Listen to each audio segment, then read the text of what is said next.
En las fértiles tierras del Valle del Jordán, entre montañas y ríos, dos ciudades destacaban por su riqueza y esplendor: Sodoma y Gomorra. Era un territorio envidiable, con campos que producían sin cesar, rutas comerciales que fluían como ríos de oro, y edificios que reflejaban la ambición del hombre. Una vista simple, todo parecía en orden: prosperidad, belleza, poder. Pero debajo de esa superficie, había una corrupción profunda. Un veneno invisible a los ojos del mundo, pero visible ante los ojos de Dios. Sodoma y Gomorra no eran simplemente ciudades rebeldes. Eran ciudades que se habían entregado por completo a la perversión. Su pecado era constante, abierto, descartado. La injusticia gobernaba, los pobres eran oprimidos, la lujuria dominaba cada esquina, y el nombre de Dios no era más que un murmullo lejano que muchos rechazaban con desprecio. El clamor de su maldad subió hasta el cielo. No fue una queja humana, sino un gemido de la misma tierra, de la creación herida por tanto pecado. Y Dios, que es paciente y misericordioso, decidió actuar. No hay pecado antes de investigar, no sin antes extender una última oportunidad de gracia. Fue entonces cuando el Señor se apareció a Abraham, su siervo fiel, el hombre del pacto, y le reveló su propósito. El clamor contra Sodoma y Gomorra es grande, y su pecado es gravísimo. Descenderé ahora y veré si han consumado su obra tal como el clamor ha llegado a mí, y si no, lo sabré. Abraham, conmovido, intercedió. Sabía que su sobrino Lot vivía allí, y sabía también que, aunque la ciudad estaba perdida, quizás aún había justos entre los malvados. ¿Destruirás al justo con el impío?, preguntó. Quizás haya 50 justos, ¿los destruirás también? Y el Señor respondió con gracia: si hallare 50 justos dentro de la ciudad, perdonaré a todo el lugar por amor a ellos. Abraham, con temor y reverencia, siguió intercediendo. ¿Y si fueran 45?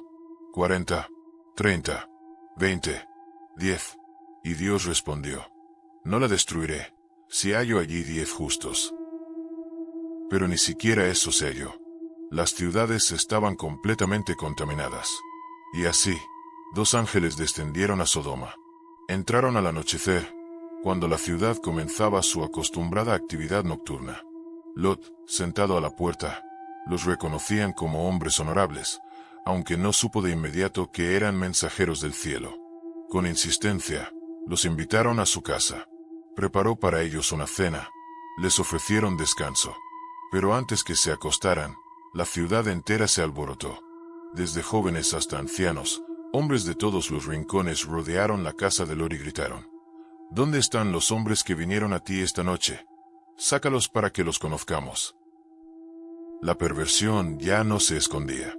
Se había hecho público. Se celebraba. Se exigía. Lot, en un intento desesperado por proteger a sus huéspedes, salió y trató de razonar con la multitud. Pero fue en vano.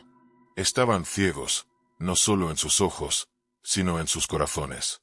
Entonces los ángeles intervinieron.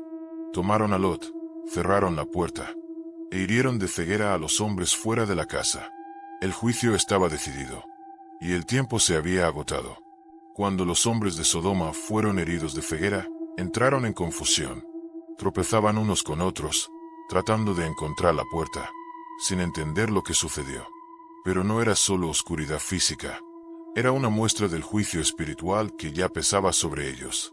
Dentro de la casa, los ángeles hablaron a Lot con urgencia. ¿Tienes aquí a alguien más? Yernos, hijos, hijas, o cualquier otro que te pertenezca en la ciudad. Sácalos de este lugar, porque vamos a destruir este sitio. El clamor de su maldad ha llegado hasta el cielo, y el Señor nos ha enviado para destruirlo. Lot salió apresurado, buscó a sus yernos, los prometidos de sus hijas, y les dijo: levántense, salgan de este lugar, porque Dios va a destruir la ciudad. Pero ellos pensaron que Lot bromeaba. Lo tomaron por loco. Sin creyeron. Mientras la noche avanzaba y la advertencia era ignorada, el tiempo seguía corriendo. Al amanecer, los ángeles urgieron a Lot: levántate, toma a tu esposa y a tus 2 hijas que están aquí, para que no perezcas en el castigo de la ciudad. Y aún así, Lot dudaba. Tardaba. Su corazón estaba dividido. Aunque sus pies estaban dentro de la casa, una parte de su alma seguía atrapada en la vida que conoció. Entonces, por pura misericordia, los ángeles lo tomaron de la mano, a él, a su esposa y a sus 2 hijas, y los sacaron fuera de la ciudad. Una vez afuera, dijeron: escapa por tu vida. No mires atrás. No te detengas en ninguna parte del valle. Huye al monte para que no perezcas. Pero lo temió. Miró hacia las montañas lejanas y dijo: no podré escapar al monte, no sea que me alcance el mal y muera. Déjame huir a una pequeña ciudad cercana. ¿Acaso no es pequeña? Permite que me refugie allí, y viviré. Los ángeles le concedieron la petición, y Lot corrió hacia la ciudad de Zoar. Entonces llegó el momento. La paciencia de Dios había llegado a su límite. Cuando Lot llegó a Zoar, el juicio descendió. El cielo se oscureció.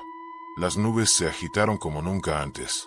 Y desde lo alto, fuego y azufre cayeron sobre Sodoma y Gomorra. Una lluvia ardiente, incesante, como nunca se había visto en la tierra. Las casas, los árboles, los campos, los animales, los hombres, las mujeres. Todo fue consumido por el fuego. Todo quedó reducido a cenizas. La tierra que antes era verde y fértil, ahora era gris y estéril. Y mientras eso ocurría, la esposa de Lot, ignorando la advertencia, miró hacia atrás. Quizás por nostalgia, quizás por duda, tal vez por una vida que no estaba dispuesta a soltar. Y en ese instante, quedó convertida en estatua de sal. Un recordatorio eterno de lo que ocurre cuando el corazón no está completamente rendido. La salida de Lot fue tan urgente que apenas tuvo tiempo para mirar atrás. Los ángeles le advirtieron con firmeza: escapa por tu vida.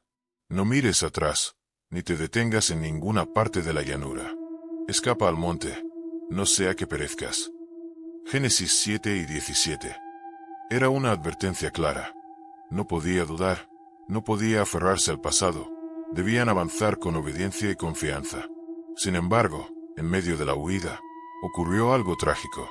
La esposa de Lot, desobedeciendo la orden, miró hacia atrás, quizás con nostalgia o duda. Y en ese instante, fue convertida en una estatua de sal. Génesis 7 y 26. Su historia se convirtió en un recordatorio eterno de que mirar atrás, aferrarse a lo que Dios está destruyendo, puede tener consecuencias irreversibles. Mientras Lot y sus hijas escapaban, la escena detrás de ellos era desoladora. La tierra tembló, el cielo se oscureció, y una lluvia ardiente descendió del cielo.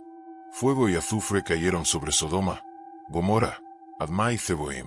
Las ciudades quedaron reducidas a cenizas, y el humo se elevaba como el humo de un horno, visible desde kilómetros de distancia. Esta catástrofe no fue un simple acto de la naturaleza. Fue un juicio divino. Dios había soportado por mucho tiempo la corrupción de esas ciudades, pero finalmente llegó el momento de hacer justicia. La destrucción de Sodoma y Gomorra fue total. Las casas, las plazas, las riquezas, los campos, y todos sus habitantes fueron consumidos por el fuego. La imagen era clara. Donde abundaba el pecado sin arrepentimiento, la justicia de Dios no podía ser ignorada. Las ciudades eran un símbolo de la decadencia moral, pero también un testimonio de que Dios no se queda de brazos cruzados ante la maldad. Su paciencia tiene un límite, y cuando se desborda, su juicio cae con fuerza. Lot, con sus hijas, encontró refugio en una cueva en las montañas. Allí, apartado de la civilización, tratado de reconstruir una vida tras perderlo todo. Su historia no terminó con la destrucción de las ciudades, pero quedó marcada para siempre por la tragedia, el juicio, y la advertencia que Dios dejó al mundo a través de lo ocurrido. Y no fue la última vez que Sodoma sería mencionada en las Escrituras. A lo largo de la Biblia, Dios usa esta historia como referencia de advertencia. Jesús mismo, siglos después, al hablar sobre el juicio venidero, dijo que en el día del juicio será más tolerable para Sodoma que para algunas ciudades que rechacen el mensaje del Evangelio. Mateo 11 y 24. Esto nos recuerda que el juicio de Dios no es solo una historia del pasado. Es una advertencia viva, una señal que trasciende el tiempo. Nos habla de un Dios que es justo, que llama al arrepentimiento, y que no pasará por alto la rebelión.